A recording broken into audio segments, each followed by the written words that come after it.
কবিগুরু রবীন্দ্রনাথ ঠাকুরের লেখা প্রাণ। মরিতে চাহি না আমি সুন্দর ভুবনে, মানবের মাঝে আমি বাঁচিবারে চাই।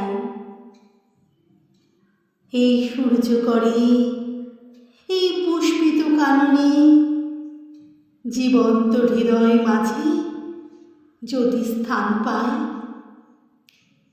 ধরায় প্রাণের খেলা চিরতরঙ্গিত, বিরহ মিলন কত হাসি অশ্রুময়।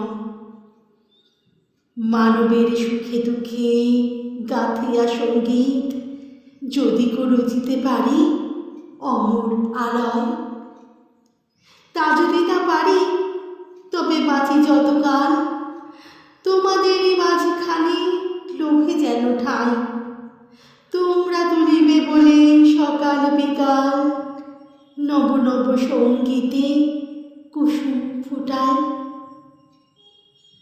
হাসি মুখে নিও ফুল, তারপরে হায় ফেলে দিও ফুল যদি সে ফুল শুকায়।